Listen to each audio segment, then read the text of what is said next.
Boa noite, irmãos. Graça e paz da parte do Senhor Jesus. Privilégio estar aqui hoje, no domingo, no dia do Senhor especial, quando nós comemoramos a Páscoa, e a nossa Páscoa, que é comemorada todo domingo, não é? Relembrada a cada domingo, quando adoramos ao Senhor. Abra sua Bíblia na carta aos Hebreus, no capítulo 12. Veremos os 3 primeiros versos. Eu vejo gente lá da igreja que foge de lá porque está enjoado de ouvir o meu sermão, aí Deus é bom, que vem para cá e eu que vou pregar. Acho lindo isso, sabe? Brincadeiras à parte, é bom quando os membros de Boa Viagem vêm aqui a Moriá. Somos uma só igreja e um só corpo, e isso demonstra que estamos unidos no propósito de que a obra do Senhor avance, né? Então, Hebreus 12, verso 1 ao verso 3. Portanto, também nós, visto que temos a rodear-nos tão grande nuvem de testemunhas, desembaraçando-nos de todo o peso e do pecado que tenazmente nos assedia, corramos com perseverança a carreira que nos está proposta, olhando firmemente para o autor e consumador da fé, Jesus, o qual, em troca da alegria que lhe estava proposta, suportou a cruz, não fazendo caso da ignomínia, e está assentado à destra do trono de Deus. Considerai, pois, atentamente aquele que suportou tamanha oposição dos pecadores contra si mesmo, para que não vos fatigueis, desmaiando em vossa alma. Vamos orar ao Senhor? Senhor, nós bendizemos ao teu nome, nós te louvamos, te adoramos, Senhor, em meio a cânticos, a oração, em meio à nossa confissão de fé. Te bendizemos porque o Senhor nos resgatou, o Senhor nos vocacionou para sermos teus servos, teus filhos, e o Senhor nos coloca, Senhor, numa carreira a fim de seguirmos os passos que outros antes de nós deram, e dessa maneira, numa só mente, num só espírito, guiados pela mesma palavra, dirigirmos-nos ao mesmo Senhor e à mesma esperança que nos conduz a todos, que é a vinda do nosso Mestre em glória e em breve. Nós pedimos que o Senhor, portanto, reavive, Senhor, a fé em nosso coração, o Senhor nos anime, e nesse dia em que te adoramos e manifestamos o fato de que Cristo morreu e ressuscitou, o Senhor nos fortaleça ao falar conosco na tua palavra. E sejamos, portanto, alimentados e dirigidos por ti. Em nome do Senhor Jesus. Amém. Carta aos Hebreus traz o propósito de apresentar ao povo de Deus, judeu, um povo que fazia parte de uma igreja agora mista, de gentios e judeus, a compreensão de que não havia mais a necessidade de se viver os ritos da antiga aliança, e que eles não deveriam ou não precisavam imolar cordeiros, de que eles não precisavam observar as festas que haviam sido estabelecidas em Levítico, de que eles não precisavam mais subir ao templo em Jerusalém, como outrora faziam, que eles não precisavam mais de sacerdotes, nem de levitas, de que eles agora, uma vez que o Cordeiro de Deus, que tira o pecado do mundo, o sumo sacerdote das nossas almas, o nosso supremo pastor, havia se entregue voluntariamente em favor dos seus e havia rasgado o véu de alto a baixo. Todos, judeus e gentios, agora poderiam não apenas conhecer ao Senhor, mas viver em sua presença. Cada judeu crente no Senhor Jesus, cada gentio que fora vocacionado para a fé, poderia, com esperança, estar na presença de Deus, usufruir das bênçãos que outrora só poderiam ser vivenciadas por meio de um sacerdote humano, por meio de sacrifícios de animais e do derramamento de sangue de cordeiros. João Batista, quando vê o Senhor Jesus se achegando para cumprir o propósito de Deus e ser batizado ao Jordão, ele vê o seu primo e diz: eis o Cordeiro de Deus que tira o pecado do mundo. João, não por uma compreensão pessoal dele, não porque o Senhor Jesus era um parente, mas porque o Senhor Deus mesmo havia revelado, havia entendido que aquele que se aproximava dele não era um qualquer, era aquele sobre quem ele estava falando e de quem ele preparava o caminho. Era o batismo de João Batista, o batismo do arrependimento para a chegada do reino de Deus, que era inaugurado, agora a olhos vistos, com a presença do Senhor Jesus. João Batista representava o final de uma antiga e longa linhagem de profetas que haviam profetizado ao Senhor no Antigo Testamento, anunciando que o Messias viria. Ele foi o último desses grandes profetas a anunciar o arrependimento e propagar a necessidade de que o povo se voltasse à lei de Deus, porque o reino de Deus era chegado. Essa foi a mensagem de todos os profetas do Antigo Testamento. Isaías, que pregou por 40 anos a mensagem de arrependimento, sem que nenhuma só viva alma tivesse se arrependido. Esses foram os motivos do choro e dos lamentos de Jeremias e a sua pregação também. Ezequiel pregava sobre o final dos tempos e a necessidade de todos se arrependerem diante de um Deus que se assenta no trono.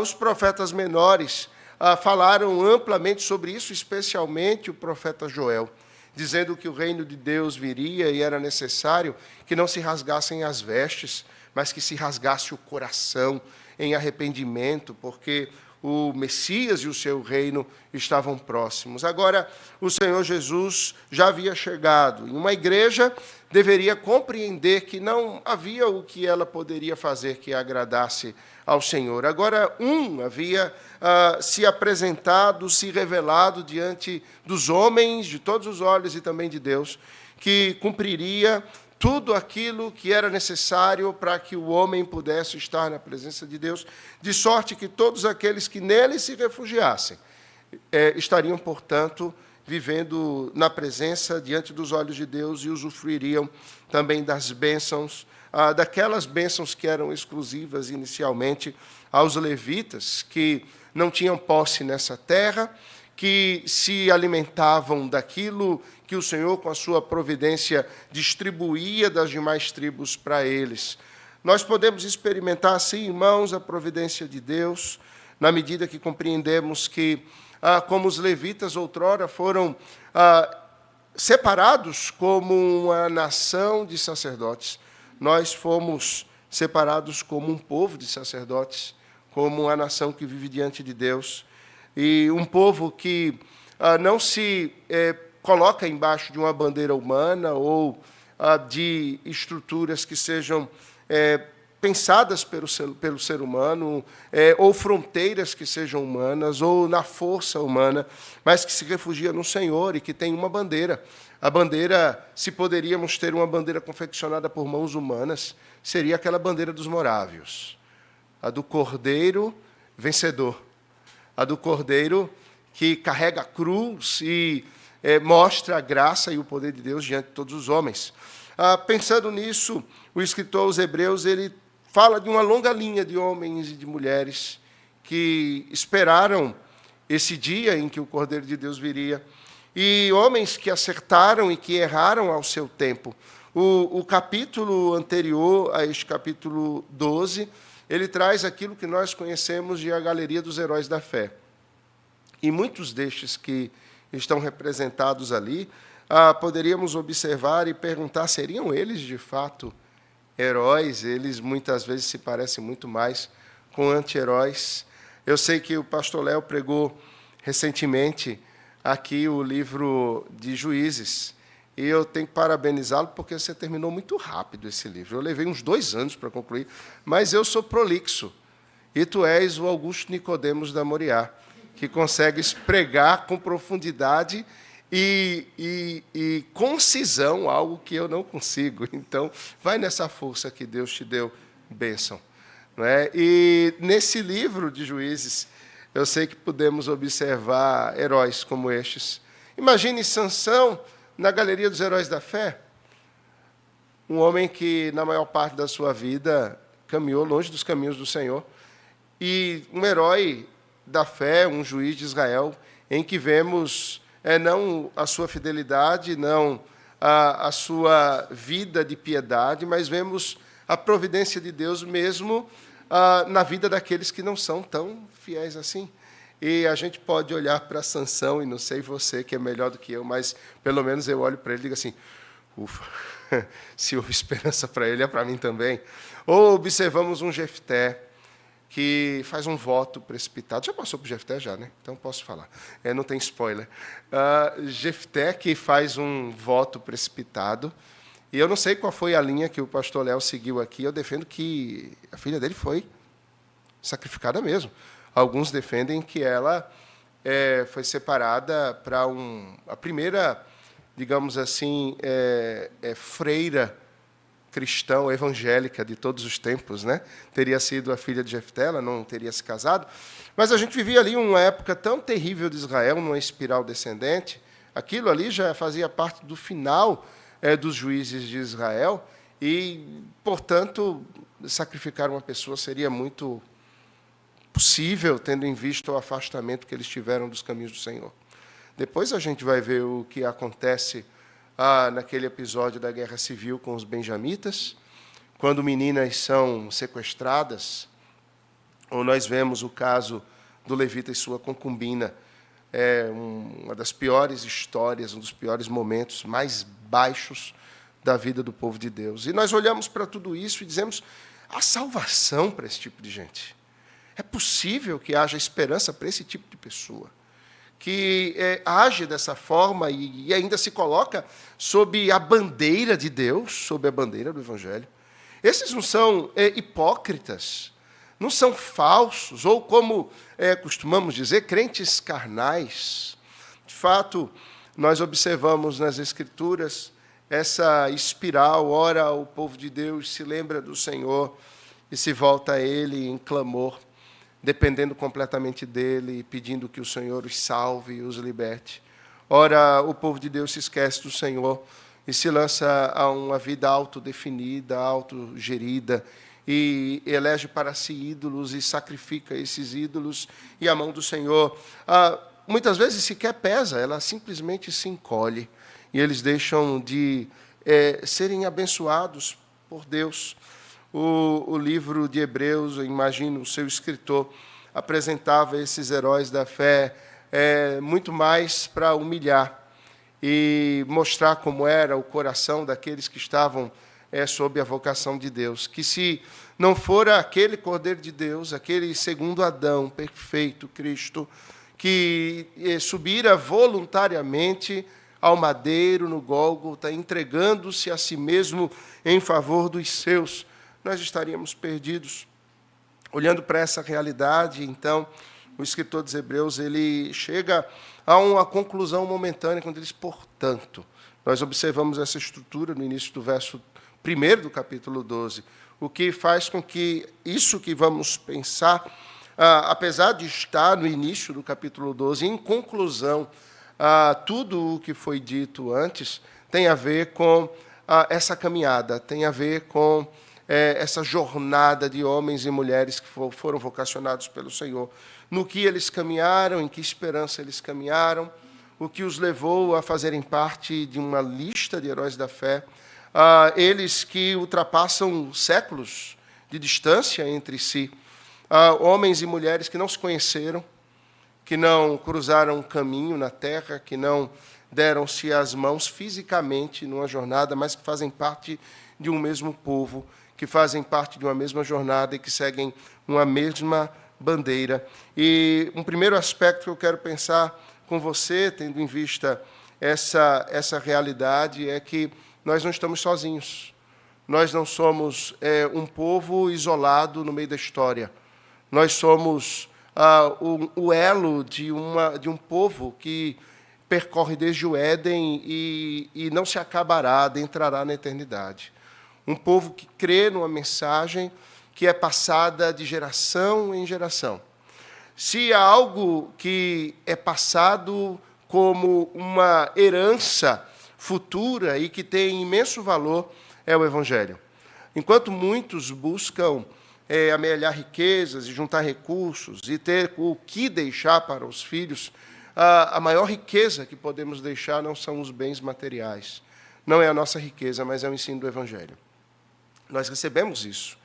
Talvez não de pais biológicos, talvez nós não tenhamos recebido o Evangelho no lar, mas ele foi legado à nossa geração por homens e mulheres como nós que vieram antes de nós, e que se mantiveram firmes na fé, e que anunciaram o Evangelho, que estiveram dispostos a lutar por uma vida de piedade no mundo do pecado, que receberam em si a oposição do mundo, da sua própria carne, do próprio adversário, mas que perceberam eles mesmos que eles mesmos também não estavam sós.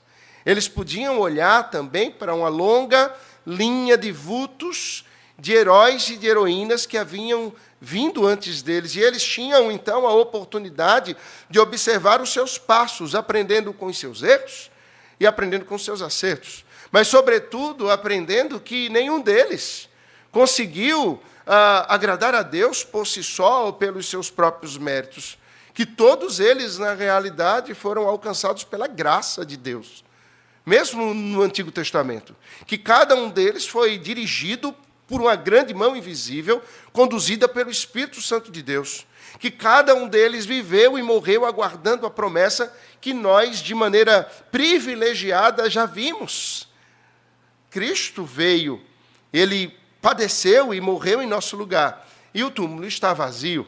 Mas, da mesma maneira como eles caminharam numa promessa, nós podemos perceber e avaliar o mesmo espírito e a mesma esperança que os conduzia. Nós também caminhamos numa promessa e aguardamos uma consumação. Enquanto eles aguardavam o dia do Senhor, que era a ressurreição, e nós o vivenciamos a cada domingo, como o dia de hoje, nós caminhamos aguardando também a consumação de uma promessa, ou a consumação do grande dia do Senhor, para o qual cada domingo e cada dia do Senhor aponta. Portanto, nós temos uma grande nuvem de testemunhas que nos rodeia, como afirma o escritor no verso 1 desse capítulo 12. Uma grande nuvem. Uma nuvem não é algo que está fora de nós ou algo que não nos toca. A ideia aqui é de uma grande nuvem que nos rodeia. Nós estamos envolvidos por ela. Está muito mais para uma grande neblina, uma grande névoa, que faz com que nós sejamos envolvidos por ela. E ela é tão espessa, ela é tão vívida, que talvez nós sejamos até carregados por essa nuvem que nos envolve, que nos cerca, impede que nós vejamos para além dela. Você já esteve em alguma situação em que uma grande névoa lhe cercou e você não conseguia ver um palmo à frente do nariz? Aqui no Nordeste nós não somos tão dados a essa questão climática de termos névoas, até porque nós vivemos no nível do mar, nós vivemos num ambiente tropical. Vocês perceberam? O verão já acabou. Nossa, estamos no outono. Nossa, as estações aqui são bem marcadas, né? Não, a nossa região é uma região de duas estações. A estação que chove e a estação que não chove. Não adianta todo aquele casaco e agasalho que você tem, você vestir quando chover, porque não vai fazer frio nenhum, vai continuar quente do mesmo jeito. Mas tem uma oportunidade. Você pode usar aquela roupa que você comprou lá em Genebra, aquela que você comprou em Nova York, né? Você pode usar na Moriá. O ar-condicionado ele pode ser colocado em último grau e você vem, né, para Moriá com o seu encharpe, com o seu casaco e vem para adorar o Senhor. Mas há locais que essa névoa ela toma conta. Me lembro, na minha infância, era férias, e meu pai sempre foi muito caseiro. A única coisa que ele gostava de fazer nas férias, o único movimento dele para sair de casa era jogar bola. Ele não cresceu. Todo dia era dia de jogar bola. E todo dia tinha uma pelada diferente para ele ir, nas férias. Mas mamãe tanto insistiu que ele decidiu que nós iríamos a Santos. Nós morávamos em São Paulo, iríamos descer a Serra do Mar e chegar em Santos. São Paulo está em cima, Santos está embaixo. Naquela manhã que se pegou o carro, pegamos a Serra do Mar para descer a Santos, e chegou uma hora que não se via um palmo na frente do nariz, que não se enxergava absolutamente nada. Eram apenas aquelas luzes que iam se aproximando e ia-se muito devagar. Foi muito bom aquela névoa que surgiu naquele ponto, porque fez com que os carros andassem lentamente, especialmente o carro de papai, e simplesmente, numa das curvas daquela serra, o eixo partiu no meio. Se ele viesse em velocidade, bom, vocês não teriam prazer em me conhecer. Mas, como íamos muito devagarinho, o carro pôde se encostar, nós perdemos um dia ali na Serra do Mar, com o Maruim comendo a gente. Eu conheci o bicho preguiça pela primeira vez. Um apareceu e eu fui tentar agarrar ele, e minha mãe gritando, meu filho, bicho preguiça morde. Não morde coisa nenhuma, impressão de mamãe. Mas aquela névoa, ela impedia que nós víssemos qualquer coisa. Irmãos, nós precisamos dessa nuvem de testemunhas a nos cercar. É uma nuvem que fala de um estilo de vida, que fala de uma fé, que fala de um propósito, que nos dá senso de pertencimento, que diz que nós não estamos isolados, mas fazemos parte de um povo. Nós somos levados nesse mundo em que vivemos a olharmos e ouvirmos muitas coisas, a termos os nossos olhos, os nossos sentidos, de modo geral, dirigidos a muitos lugares que não deveriam ser alvo da nossa atenção. Olhamos e pensamos nas Escrituras em pessoas como a mulher de Ló. Você que cresceu na igreja cantou aquela música, né? Virou uma estátua de sal. E aí a gente ia brincando com isso nas sociais. Bom, que maldade a gente brincar com isso. A mulher morreu, gente. Que humor horroroso esse desses crentes. Eu não sei, não. Nunca entendi essa música. Mas o fato é que, veja, ela deveria olhar para o que estava proposto. Havia um juízo, havia uma determinação de um grande castigo que viria àquela cidade de Sodoma, mas o ato da mulher de Ló, que a gente sequer sabe o nome da coitada, virar para trás e olhar para aquela cidade demonstra onde estava o seu coração. Os seus sentidos estavam conduzindo ela a olhar para aquilo que ela estava deixando, como quem diz, que pena, eu estou deixando isso para trás. Ela não deveria ter olhado para aquilo.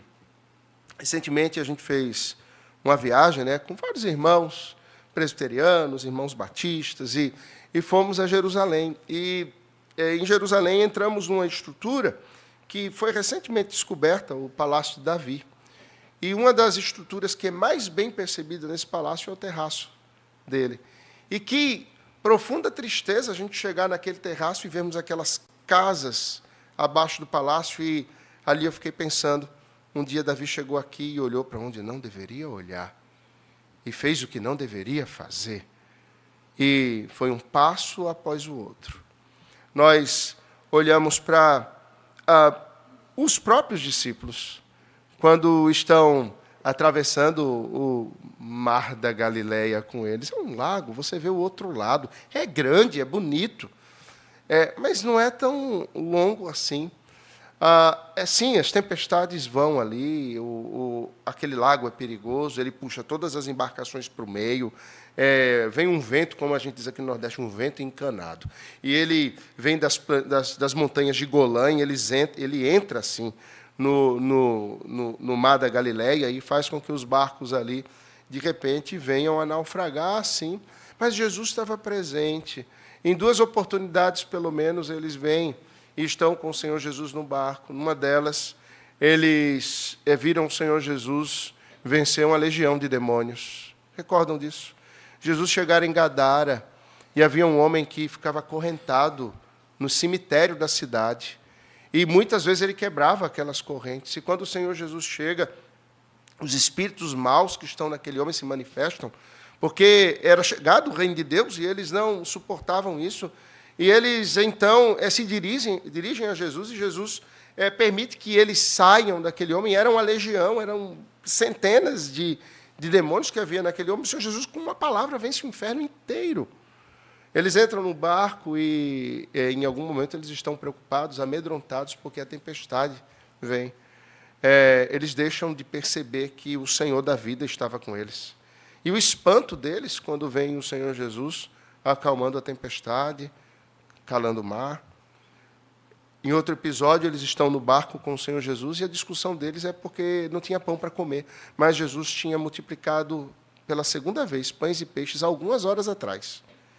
Percebe que a nossa visão, os nossos sentidos, os nossos interesses, eles podem se deslocar do lugar aonde eles deveriam estar firmados para as nossas necessidades percebidas assim rapidamente. E quando o escritor aos Hebreus está dizendo, ele diz, vocês têm uma nuvem de testemunhas. Ele vai, então, apontar algumas coisas que precisam ser observadas. Tem uma ação principal que é apresentada nesse texto, que é desembaraçar-se, ou desembaraçando-nos.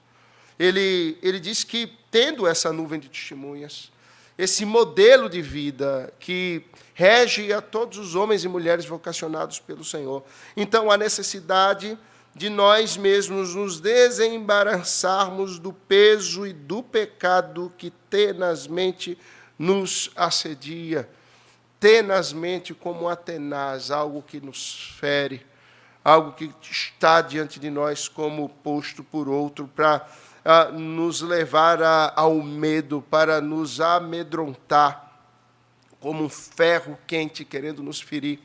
E ele diz, desembaraçem-se disso. Arranquem o peso de suas costas. Imagino que John Bunyan, quando escrevia O Peregrino, ele tinha esse aspecto do texto em sua mente. Cristão, na cidade da perdição, havia ouvido o chamado para sair daquela cidade. A cidade está sob juízo, saia dela, cristão. Ele carrega um grande fardo. Ele sai da cidade. E o fardo permanece em suas costas, até que ele veja uma colina, e lá ele veja a cruz. E ali ele deposite o fardo, e a partir de então ele caminha sem aquele peso. Nós precisamos nos desembaraçar dos pesos que carregamos, do pecado que nos assedia. Precisamos lançar isso no lugar certo, ao pé da cruz, para que possamos agir de 3 formas, para que possamos correr com perseverança, para que possamos olhar firmemente, e que para que possamos considerar todas as coisas, ou seja, termos discernimento correto, termos a visão correta das coisas. Então, observe, para que eu não me demore muito, nesse texto, que poderia certamente ter uns 3 ou 4 sermões. Em primeiro lugar, se observarmos essa nuvem de testemunhas e compreendermos que aquilo que é o liame entre eles, aquilo que os une, é a mesma coisa que nos une, nós vamos compreender, irmãos, que nós não estamos soltos no tempo. O nosso pensamento não é fruto de uma época, não é fruto das circunstâncias. Nós vivemos do mesmo jeito e cremos da mesma forma que os que vieram antes de nós viveram e creram. No mundo relativista, nós precisamos compreender que, no que tange a fé, não há qualquer possibilidade de relativização. No que tange a vida do Evangelho, não há qualquer possibilidade de relativização. Nós vivemos num mundo que tenta, de todas as maneiras, fazer com que tenhamos os nossos olhares afastados do lugar em que os nossos olhos deveriam estar. E faz com que nós não corramos, com que nós não olhemos para o que deveríamos olhar, nem tenhamos o discernimento que precisamos ter. Nós precisamos compreender que o nosso chamado é para uma fé que é bíblica, mas não é só bíblica. Porque, observe, as pessoas podem se manter numa fé bíblica com a hermenêutica errada. Isso é estranho, não é? Mas nós consideramos igrejas que têm pensamentos ou uma hermenêutica diferente da nossa, igrejas bíblicas, justamente por isso, porque ainda que elas compreendam uma ou outra coisa de forma diferente de nós, que nós consideramos errada, nós ainda consideramos elas bíblicas, porque elas ainda estão avaliando e tirando suas conclusões da Bíblia, ainda que com uma hermenêutica um tanto quanto frouxa. Por isso tem um segundo aspecto que deve estar presente para considerarmos se estamos, de fato, envolvidos por essa nuvem. A nossa fé é uma fé histórica. Ela é uma fé histórica. Uma fé histórica diz que nós andamos nos mesmos passos, nas mesmas pegadas de outros que pisaram aqui nesse planeta como nós pisamos hoje. Pessoas que vieram antes de nós e viveram as mesmas lutas, lutas até maiores, em seus tempos, nas circunstâncias que viviam, mas que responderam ao Senhor e ao mundo de tal e tal forma. A maneira como respondemos ao mundo e a maneira como respondemos ao Senhor, não importa os tempos, é a mesma. Isso vai determinar que a nossa fé é ainda mais bíblica, a hermenêutica é correta. Nós olhamos para os que vieram antes de nós, e nós não inventamos a roda, nós já pegamos a roda girando, e nós estamos nessa obra que o Senhor nos chamou a vivermos. E, por fim, algo que foi feito aqui marca também essa compreensão de que fazemos parte de uma nuvem de testemunhas. É que a nossa fé é uma fé confessional. Confessionalidade não nasceu, irmãos, na Reforma Protestante. É importante que se diga isso. Os 10 mandamentos é uma confissão de fé. O Shema, em Deuteronômio 6, é uma confissão de fé. O Sermão do Monte é uma confissão de fé. E nós temos inúmeras confissões de fé no livro de Apocalipse, nós temos várias confissões de fé nas cartas paulinas, ou seja, a estrutura credal ou confessional, ela faz parte da vida da igreja em todos os tempos. E ela une o povo de Deus em torno da verdade, de perguntas que são feitas no seu tempo e respostas que são dadas à luz da palavra de Deus. Diante disso, nós nos desembaraçamos e nós estamos, então, fortalecidos para correr, para perseverar na corrida da carreira que nos está sendo proposta. Essa é a mesma carreira que foi proposta a Abrão. É a mesma carreira que foi proposta para Noé. É a mesma carreira que foi proposta para Enoque. É a mesma carreira que foi proposta para Davi, que foi proposta para cada um dos discípulos. A história nisso, a factualidade, uma realidade que é a mesma. Habitamos no mundo do pecado, seguimos o mesmo Senhor e vivemos pela mesma palavra. No entanto, o problema é que os tempos passam e nós teimamos, muitas vezes, em nos afastar dessa verdadeira vida do Evangelho. E nós temos desculpas a dar. Nós dizemos assim, é que os tempos são outros. As lutas são outras. Cada tempo trouxe a sua pressão, trouxe o seu clima à igreja. E a igreja sempre respondeu com a mesma verdade, que é o Evangelho, para viver seguindo o mesmo Senhor. Correr com perseverança, essa carreira envolve percebermos que há uma nuvem ao nosso redor que dá o seu testemunho. Uma nuvem para a qual nós devemos olhar, e nela nós vemos esses vultos, e esses vultos servem para nós de fortalecimento, a fim de que aprendamos com eles. A cada personagem bíblico e narrativa das Escrituras, nós temos por trás não uma mera contação de história, mas nós temos uma teologia revelada. Nós temos um Deus que se revela. Todo texto bíblico ele deveria ser lido com um coração compungido e com o desejo de compreender algumas coisas. Em primeiro lugar, o que Deus revela sobre si mesmo. Qualquer texto que você for ler. Essa tem que ser uma pergunta feita. O que Deus revela sobre a sua pessoa, sobre os seus atributos, sobre quem Ele é, sobre a sua grandeza. A segunda pergunta que deveríamos fazer é o que o Senhor revela sobre mim, sobre o meu próprio caráter. O que no meu caráter precisa ser transformado, o que na minha mente precisa ser transformada. Em terceiro lugar, eu preciso me perguntar sobre o que o Senhor requer de mim, a partir desse texto, a partir da narrativa apresentada, do personagem que é vívido ali. Ao olharmos para a nuvem de testemunhas, nós vemos a nós mesmos, nos vemos como que no espelho, e devemos perguntar e responder ao Senhor, diante da pergunta, o que faremos? Como nós viveremos? E a resposta é dada aqui, nós precisamos viver com perseverança. A vida é uma corrida. Essa corrida é uma metáfora para a própria vida, para o que nós fazemos aqui. Conquanto a nossa vida seja uma corrida, ela não é uma corrida de 100 metros, ela está muito mais para uma maratona. E nós vamos medindo, não é, os nossos passos, a velocidade, o nosso pulmão, e nós vamos medindo o tempo para que possamos chegar ao final dessa grande maratona no qual precisamos, ou na qual precisamos perseverar. Mas é uma corrida. O tempo passa e quando, se olharmos para trás, nós já vemos fatos, figuras, imagens que nós não podemos tocar mais. Passa muito rápido, ainda que seja uma maratona. Um dia desse eu conseguia correr, hoje eu me arrasto. Um dia desse eu podia comer doces e não ganhava nenhuma grama. Hoje, só em pensar em comer um alfajor, hoje eu estou muito feliz que a minha filha mais velha, porque é domingo, ela me liberou e me deu 1/4 de alfajor. 1/4. E ela me entregou com um olhar assim, fique feliz, papai, dê glória a Deus. E eu queria comer um alfajor inteiro. O tempo passa, nós envelhecemos, é muito rápido. Essa é a vida, é uma corrida, passa. E todos nós haveremos de chegar no fim dela, mas nós precisamos chegar com perseverança. E perceba o seguinte, essa corrida ou essa vida não é a vida que nós propusemos a nós mesmos.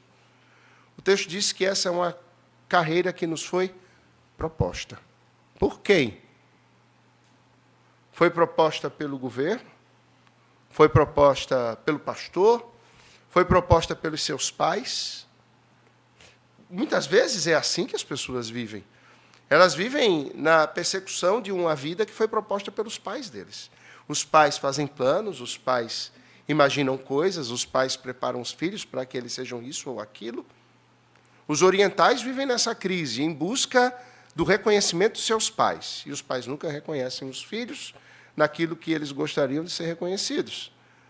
Às vezes, nós vivemos uma carreira que foi elaborada por outro, mas que não era aquele outro que deveria ter elaborado. Na realidade, há uma carreira muito melhor elaborada por alguém muito mais alto e sábio do que quaisquer um de nós ou quaisquer dos nossos pais, que é o Senhor Deus. E essa é a vocação. Corra a carreira que o Senhor tem proposto a você. E se eu e você fazemos parte da nuvem de testemunhas, não há outra carreira, a carreira é a mesma. A nossa carreira é a mesma de Davi, é a mesma de Sansão, é a mesma de Noé, é a mesma dos apóstolos, é a mesma de todos os crentes que vieram antes de nós. É a mesma carreira, ainda que em tempos diferentes, circunstâncias distintas, é a mesma carreira, com a mesma resposta, com o mesmo fundamento e com a mesma base. Olhando firmemente para o autor e consumador da fé. Nos desembaraçamos e corremos. Nos desembaraçamos e percebemos que há uma nuvem que nos cerca e olhamos para ela, para o testemunho que ela dá. A palavra de Deus, como dizia antes, é um espelho. Ela revela quem nós somos. Por isso, há necessidade de nós, como crentes, lermos a palavra, conhecermos a palavra, estudarmos a palavra, sistematicamente caminharmos nela. Mas não meramente como quem lê um livro qualquer, mas investigativamente, procurando nos enxergar nela com essas perguntas meditativas que eu propus há pouco. Tentando se descobrir, ou como dizem lá os conselheiros bíblicos de uma associação americana chamada BCF, se autoconfrontando. Nós precisamos nos autoconfrontar na palavra. O Senhor nos exorta a nos confrontarmos ou nos exortarmos mutuamente, não é verdade? Mas Ele nos dá o Espírito Santo e nos dá a sua palavra a fim de que sejamos confrontados. Se de alguma maneira nós destoamos dessa nuvem, se de alguma maneira os nossos passos não são os mesmos, a carreira que vivemos não é a mesma carreira dessa grande galeria de vultos, de heróis da fé que vieram antes de nós, se não cremos no mesmo Senhor, se não vivemos as nossas lutas olhando para o mesmo autor, se nós não nos refugiamos na mesma promessa, então nós estamos perdidos. A proposta, portanto, é correr a carreira e olhar firmemente. Correr uma carreira com perseverança. Olhar, mas não meramente olhar, olhar com firmeza e olhar para alguém. Aqui a ideia é de que nós firmamos os nossos olhos e nós não olhamos em absoluto para os lados. Nós não olhamos para trás. Nós não olhamos para as circunstâncias. E convenhamos, irmãos, há muitas coisas que querem capturar o nosso olhar. E aqui não é meramente o sentido da visão, mas quer capturar todos os nossos sentidos. Quer capturar os nossos ouvidos, os nossos olhares, o nosso paladar, os nossos desejos. E Tiago, falando sobre esses desejos, ele diz que quando eles não estão, então, orientados nessa direção que o Senhor deseja para eles, nós vivemos em guerra. E ele pergunta, por que existem guerras e contendas entre vós, senão dos prazeres, ou dos desejos, ou dos sentidos, que guerreiam ou militam na vossa carne? E o resultado desses desejos que militam na carne, desorientados da carreira, da corrida que foi proposta e que deve ser realizada com perseverança, ou que deixa de olhar para o autor e consumador da fé, o resultado disso é a cobiça. E perceba, a cobiça é o pecado que brotou no coração do próprio Lúcifer contra Deus. E é o pecado que brota no coração de Adão e Eva, quando o diabo usa a serpente no Éden. Vocês podem ser igual a Deus, ou vocês podem ser Deus no lugar dele. Deus mente. Façam o que vocês quiserem, e a cobiça brota em seus corações.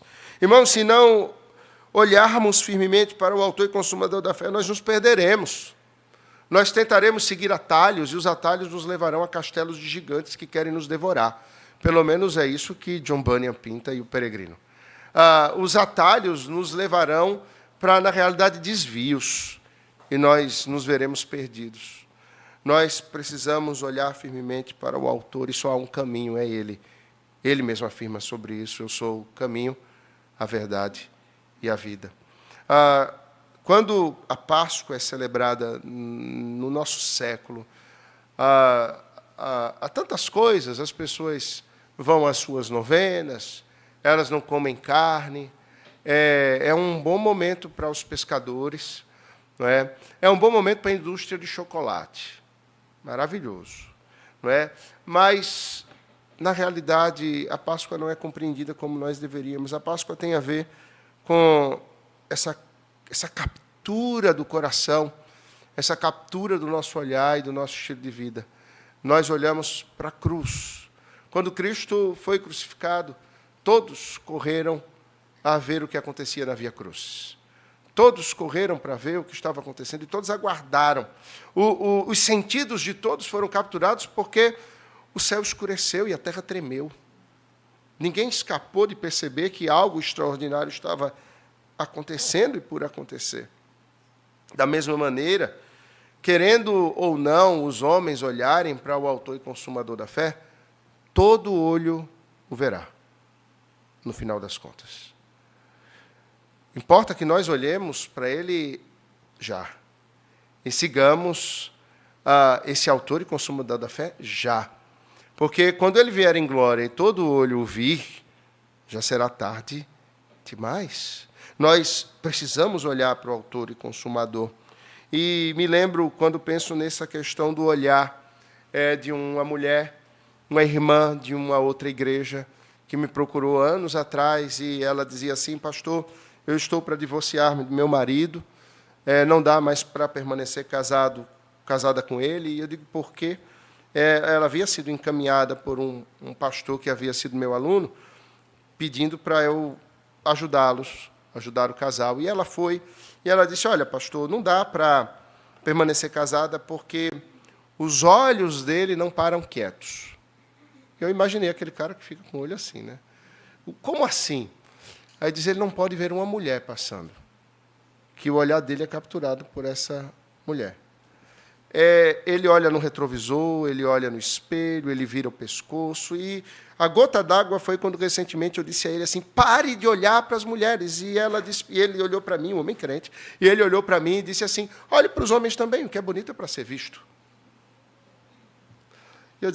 Eu pensei assim, como assim? Eu estava falando de um homem crente, de uma liderança na sua igreja, de um professor de escola dominical na sua igreja, mas que tinham seus olhares capturados E veja, isso é um exemplo muito raso de olhares capturados, porque alguém pode não estar olhando para a mulher alheia e o seu coração está totalmente capturado por algo do mundo. Me lembro que depois, conversando com ele, e eu dizia, você tem que botar uma viseira. Você está como aqueles cavalos selvagens que olha para todo lado e tem a sua atenção capturada por tudo. Vamos comprar uma viseira para você e botar você para você não olhar para os lados, para você permanecer firme. É muito interessante que foi um processo de compreensão do seu próprio pecado. Até um dia que aquele homem grande entra no gabinete chorando e ele entende o pecado dele. E como aquele pecado, antes de atingir a esposa dele, colocar o casamento em risco, atingia o próprio Senhor e a sua santidade. E ele chorava, dizendo, como eu posso ser tão mal? Como eu posso ser tão ruim? Eu dizia, bem-vindo ao clube, filho. Né? Bem-vindo, nós somos assim, sem a graça de Deus e sem reconhecermos a nossa necessidade da cruz, nós somos todos isso mesmo. É interessante que aquele homem se arrepende, ele vai à sua igreja, ele confessa, ele é disciplinado na igreja. O casamento dele é restaurado, não é? E no meio da Covid aquele homem morre. Ele veio a óbito na Covid. E a esposa dele dizia para mim assim, pastor, eu nunca vi o meu marido num processo de santificação tão grande. Eu nunca vi o meu marido tão fiel à palavra. Eu vivi por pouco tempo o que eu não vivi em 30 anos de casamento. Em menos de 2 anos, eu pude viver algo que eu, em 30 anos, imaginei que não viveria. Foi a melhor época do casamento. E eu dou glória a Deus, porque o Senhor tomou o meu marido quando ele estava extremamente consagrado. Que bom! O Senhor resgatou, restaurou aquele homem e o tomou para si. Preciosa é aos olhos do Senhor a morte dos seus santos. E a família, ela se conformou no Senhor. Ela teve consolo no Senhor por causa desse fato. Conquanto esse seja um exemplo material, é mais ou menos isso que o texto está querendo dizer. Nós não podemos olhar para os lados, para coisas que capturam e nos afastam daquilo que deveremos ser, ou que o Senhor exige de nós. Em último lugar, há um discernimento que nós precisamos adquirir. E ele vem por meio desse desembaraço, ele vem por meio dessa corrida em que corremos com perseverança a carreira proposta pelo Senhor, por esse olhar capturado completamente pelo autor e consumador da nossa fé, um olhar que mantemos firmes nele, ou seja, nós nos forçamos, nós vigiamos para não desviarmos o nosso olhar de Cristo. E o resultado disso, irmãos, é discernimento. Considerai, pois, atentamente aquele que suportou tamanha oposição dos pecadores contra si mesmo, para que não vos fatigueis desmaiando em vossa alma. Muitos de nós temos andado fracos, desanimados, muitas vezes entristecidos. Muitas vezes nós começamos a sentir um peso que não deveríamos sentir por causa do Evangelho, nos sentimos, tão desanimados que não temos mais força, até mesmo para ler a palavra ou para buscar o Senhor. É nesse momento que nós precisamos, mais uma vez, olhar para o autor e consumador, que nós precisamos correr com perseverança, que nós precisamos nos desembaraçar e nós precisamos pensar, considerar tudo que Cristo fez, a sua kenosis, né, essa ideia teológica do seu esvaziamento, de se esvaziar de toda a sua glória, se tornando homem, e vivendo uma vida que nenhum de nós aqui viveu, uma vida de lutas, uma vida de oposição contra si mesmo, mas uma vida de verdadeira piedade e obediência a Deus. Nós precisamos de discernimento no meio de tantas coisas que nos cercam, para darmos as respostas certas no mundo em que nós vivemos, a partir dessa avaliação, dessa consideração da vida de Cristo e de quem nos conquistou e para o que Ele nos conquistou e o que Ele propõe que nós vivamos. Eu fico imaginando como poderiam os apóstolos ou os discípulos, depois do terceiro dia, chegando ao túmulo e vendo o vazio, depois de fechados no cenáculo, receberem a Cristo, que sopra sobre eles o Espírito e os anima e os orienta a permanecerem em Jerusalém. Depois de serem levados a ter mais um momento de comunhão com o Senhor, à beira do mar, comendo um peixe. Como seriam as suas vidas vendo aquele que deu a sua própria vida em favor deles, mas que agora estava vivo, que havia ressuscitado? Imaginemos, irmãos, se Cristo surgisse diante de nós agora em carne e osso, ressurreto. Qual seria a nossa postura aqui? Como nós agiríamos? Como nós voltaríamos para casa? Como seria esta semana? Nós permaneceríamos sentados como estamos? Nós cairíamos com o rosto em terra ou no chão, aos seus pés? Nós sairíamos daqui falando sobre as preocupações de amanhã? Ou falando sobre o que vamos assistir na televisão mais tarde? Ou, imagino, sequer ligaríamos mais a televisão hoje.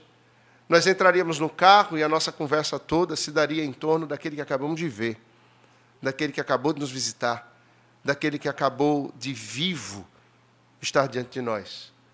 Conquanto nós não o vejamos fisicamente, Cristo está no nosso meio. Porque não é essa mesma a nossa resposta? Tomé não cria, mas quando ele viu, ele creu. Seríamos nós Tomés? Imagino que talvez sim, talvez não. O fato é, o Senhor, Ele não nos deixa sozinhos. Nós não estamos isolados no tempo e na história. Aquilo que cremos e aquilo que é operado em nós é o mesmo que foi operado em pessoas que vieram antes de nós e na geração que virá depois de nós. Nós temos uma nuvem que nos cerca e precisamos tê-la. Mas nós temos no meio dessa nuvem, e parece algo estranho, num ambiente em que não dá para ver nada.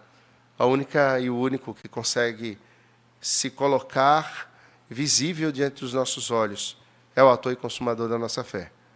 Ele é o único que, se formos cercados por essa nuvem, podemos enxergar, porque o seu brilho é extraordinário. E ele ilumina todas as coisas. E dessa maneira nós haveremos de ter sabedoria para considerar todas as coisas, a fim de não esperarmos uma Páscoa no ano que vem para nos lembrarmos da morte e da ressurreição de Jesus, mas podermos estar no domingo que vem, na nossa Páscoa, lembrando o que Cristo fez, considerando o que Ele fez e vivendo pelo que Ele fez. Alguém me perguntava essa semana: pastor, não é difícil pregar na Páscoa ou no Natal? Eu digo, como assim? Eu disse, porque em todo sermão de vocês que pregam expositivamente, vocês falam de Páscoa e de Natal. Porque vocês falam da encarnação, vocês falam da morte e da ressurreição. E eu parei para pensar, é mesmo. Para nós, povo da palavra, todo domingo é Natal e todo domingo é Páscoa. E nós celebramos isso semanalmente. Cristo encarnou, Ele padeceu, Ele morreu, Ele ressuscitou e em breve voltará.